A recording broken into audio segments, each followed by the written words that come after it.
Welcome back to Afternoon Express here on S3. I have a question for you, okay?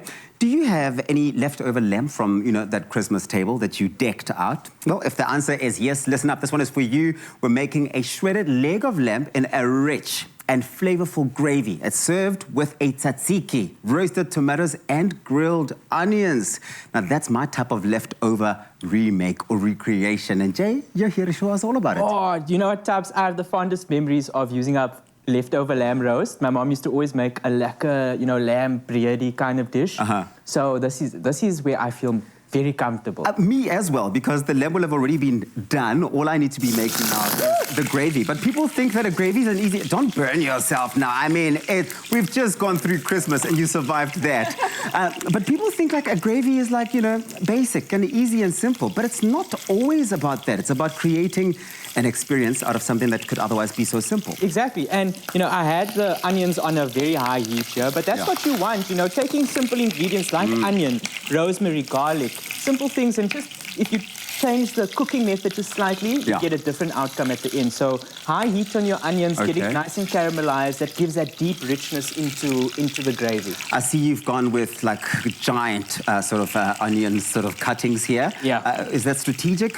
Is this how it's supposed to be done? Look, you could spend more time chopping it finely.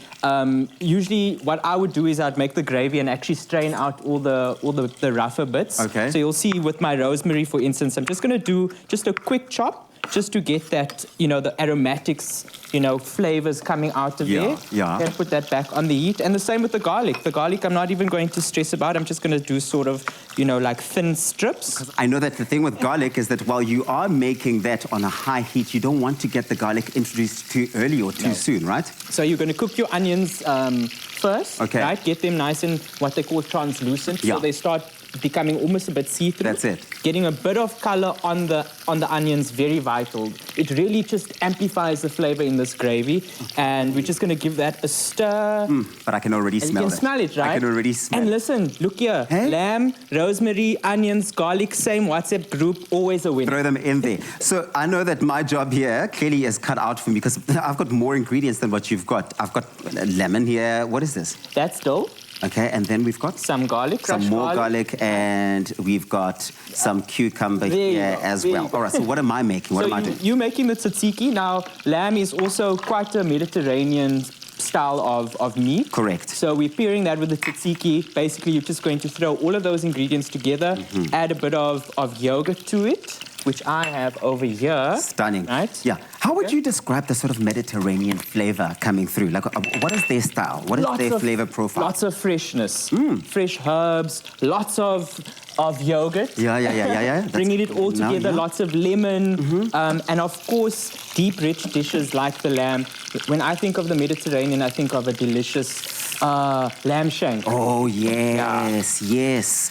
I can think of actually a few sort of memories that I've got. Not so much growing up, but I think as soon as I started earning a salary, I mean, taking yourself to a Greek restaurant is quite the thing to talk about. You know what I mean? I'll level you up on that. You know that when I was about 9 years old, my parents actually took us to Greece. We were in the Greek Isles. Thank you for that. The reason why we had a lamb shank was because my dad and I forgot to get off the ferry. Yeah. So we actually got off the wrong island. No way. Yeah, and then we had to. There was a lovely restaurant that we went to, and the chef actually gave us a complimentary lamb shank. So this is bringing back all sorts of memories. But anyway, let's finish. Something tells me your dad knew exactly what he was doing. You went lost. You were not lost. We were not lost. Now, Tubbs, another reason why we like to caramelize the onions is because we're going to deglaze it with some non-alcoholic red wine. Great. Okay, so that's going to bring up all those little nibbly bits that get stuck to the bottom of the pan. Yeah. So if you're not using a non-stick pan, it's actually not, it's not a problem because this deglazing process is going to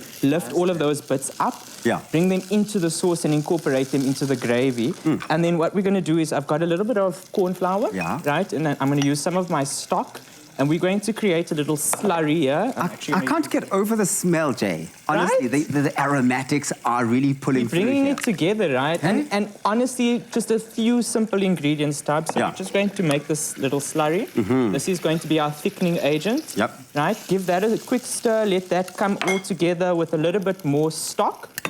And then we're going to let this cook down. Now, what you can do is actually You know, Taste. either make the gravy, Or taste. make the gravy, pour it over your lamb. But what I'm going to do is use this shredded lamb from our Christmas roast, and I'm going to let that cook away into the pot. Reduce this heat just ever so slightly. Let this cook down low and slow for another 20 minutes, and then And get it to this consistency. This is what it looks like when it's all done. Go get the recipe, afternoonexpress.co.za, because nothing left over should go to waste. And especially just now after Christmas, you want to make sure that you recreate those special experiences in a dish. This tastes amazing. Thank you so much.